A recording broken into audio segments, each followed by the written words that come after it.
आशिबा हिकु भेरो ॿीहर तो कुझु सम्झाइण आयो आहियां त मुराद ऐं दिलशर खे कंहिं बि सूरत में ॻोल्हे हथु कयो ऐं मूं हवाले कयो, न त यकीन ॼाण दिलशर जी जाइ ते हे रूंडो ऐं मुराद जी जाइ ते तूं, तव्हां ॿिन्ही खे मां ॿधी खणी वञी अकबर ख़ान जे हवाले कंदुसि। सावल खान, अकबर खान खां तूं एतिरो ख़ौफ़ज़दा थी वई जो पंहिंजे ॻोठाणनि खे ॿधी वञी उन्हनि जे हवाले कंदे। केरु थो चए त मां अकबर ख़ान खां डिगल आहियां शेर, न आहियां डिगो हुन खां, पर तूं बि सम्झी थो हिन ॻाल्हि खे त कंहिं चंद माण्हुनि जे करे मां पंहिंजे सॼे ॻोठ खे वैल में नथो विझी सघां। सावल खान, चङो आहीं त चङो ॻाल्हाइणु सिख।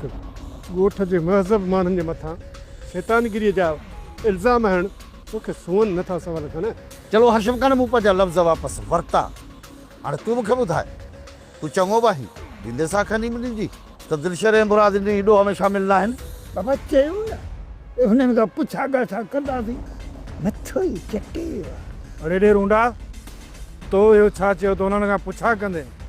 मतिलबु त तोखे ख़बर आहे त छोरा किथे आहिनि। छोट रूंडे खे जूं था सटको, पाण ई सची कंदो छो त हिन निभागे खे सभु ख़बर आहे त छोरा हिन जा किथे आहिनि। अरे अञा लाउड स्पीकर खणी ॿुधायां छा? चयुमि न, मिलंदा त हुननि खां पुछंदासीं त बाबा तव्हां किथे आहियो। हर हर साल जे मथां साल। चलो रूंडा, तूं मूंखे हिकिड़ी ॻाल्हि ॿुधाए त तूं ऐं हाशिम ॾींदव हिननि जो एतबार त तव्हां ॿई छोरा हिन ॾोह में शामिल न आहिनि? ॾींदव? सावल खान, पंहिंजी कावर ते काबू रख। असां ॿिन्हिनि जी जांच कयूं पिया। शरल, तव्हां त हुननि ॿार कंहिं ॻाल्हि जी ख़बर ई कोन्हे तव्हांखे। हलो, हाणे तव्हांखे जे सफ़ा ख़बर न आहे त मां थो ॿुधायांव, इहे तव्हां वारा ॿई सुपूत, इहे चन मखणा जेके अथव न, इहे दिलावर वटि मिलंदव बसि। ऐं वञोसि, कहिड़े बि तरीक़े सां छोरा वठी अचो ऐं राति राति में मूं हवाले कयो।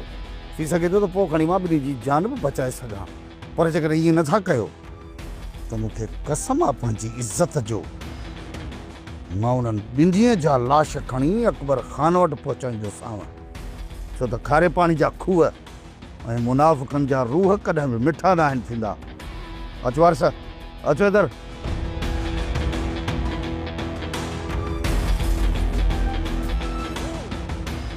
रूंडा, छोकिरनि खे ज़ाहिर कर त हू किथे आहिनि, न त सावल खान गंद कंदो। जा, जेकॾहिं गंद थियो न त मां पाण ई मरी वेंदुसि। बसि न, तूं छो थो घबराए? बसि।